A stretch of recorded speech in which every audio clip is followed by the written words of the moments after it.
Assalamualaikum warahmatullahi wabarakatuh.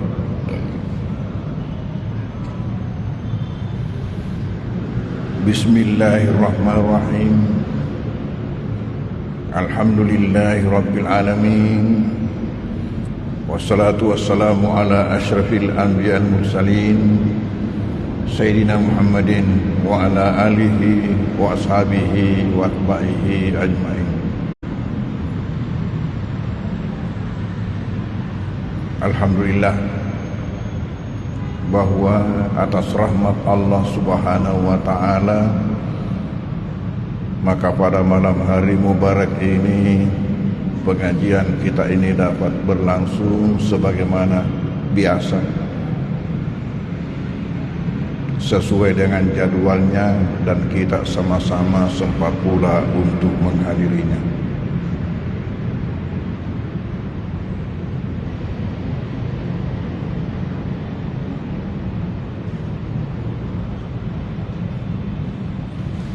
Malam hari ini kita melanjutkan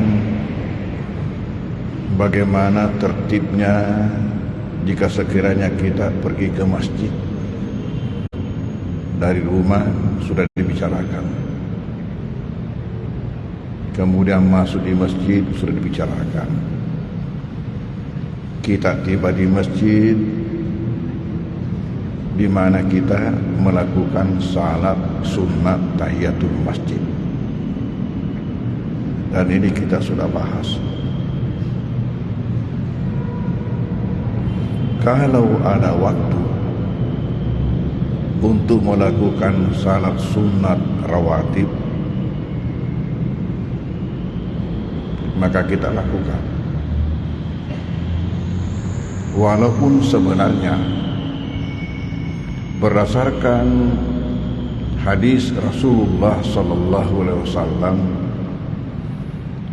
bahwa pada umumnya salat sunat itu lebih afdal dilakukan di rumah.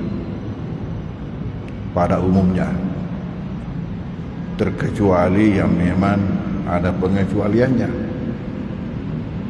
Contohnya seperti salat sunat tahiyat masjid, itu tidak mungkin kita lakukan di rumah. Tetapi salat-salat sunat yang lain selama memungkinkan dilakukan di rumah, kecuali yang ada pengecualian, termasuk pengecualian salat sunat ba'diyan isya. Salat sunat ba'diyan isya itu sebaiknya kita lakukan di masjid baru pulang.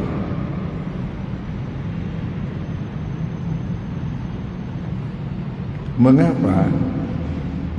Karena Rasulullah sallallahu alaihi wasallam di dalam salah sebuah hadis beliau mengatakan, afdalu salatil mar'i fi baitihi illal maktubah. Afdalu salatil mar'i fi baitihi. Afdalnya salat seseorang itu adalah di rumahnya. Ilal maktubah, kecuali salat fardu. Dan terkecuali lagi salat ya sunat yang dilakukan secara berjamaah, upamanya salat istisqa, minta hujan, yang dilakukan secara berjamaah, salat gerhana yang dilakukan secara berjamaah, itu bukan di rumah. Tetapi salat-salat yang lain, salat-salat sunat yang lain, ini Rasulullah katakan seperti itu. Terkecuali saya katakan salat sunat ba'diyan isya yang 4 rakaat.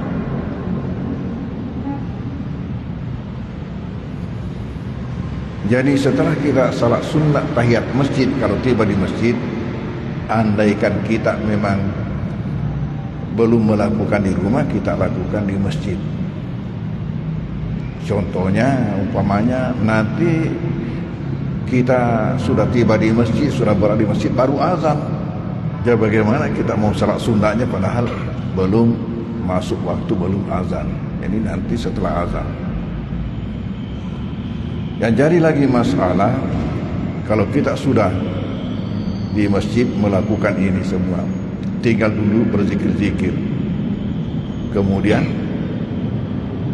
ya azan, kita melakukan salat sunat, lalu sesudah itu qamat. Yang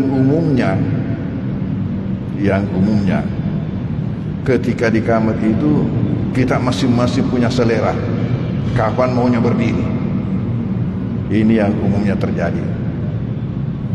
Dan di sini juga ada terjadi perbedaan pandangan di antara ulama mazhab.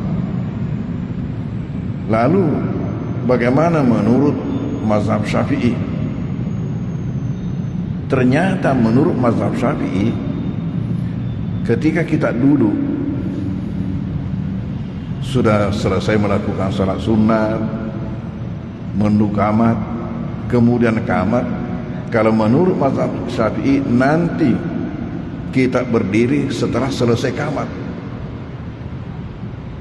Jadi kita dalam keadaan duduk menjawab qamat itu, dalam keadaan duduk menjawab qamat itu sampai berdoa. Selesai itu baru berdiri. Ini kalau menurut mazhab Syafi'i. Kalau kita mau ikut, ya begitulah. Kalau tidak mau ikut, tidak apa-apa juga. Coba dengarkan apa yang dikatakan oleh Maha Guru kita di sini. Al-qiyamu ba'dal iqamah. Berdiri itu setelah qamat. Artinya setelah selesai qamat. Yustahabu lil imam. Disunnatkan bagi imam. Kiki buat imam.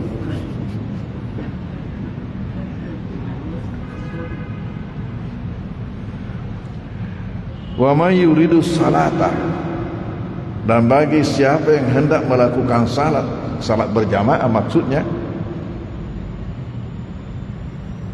as-salata qa'iman, dalam keadaan berdiri, salat berdiri, la yaqumu lis-salati, tidak berdiri untuk melakukan salat itu illa ba'da yafrugal muazzinu minal azani wal iqamah, kecuali setelah selesai muazzin melakukan azannya dan melakukan qamatnya.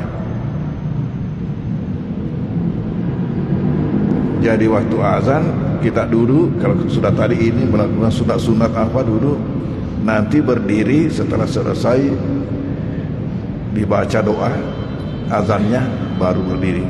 Di qamat juga begitu.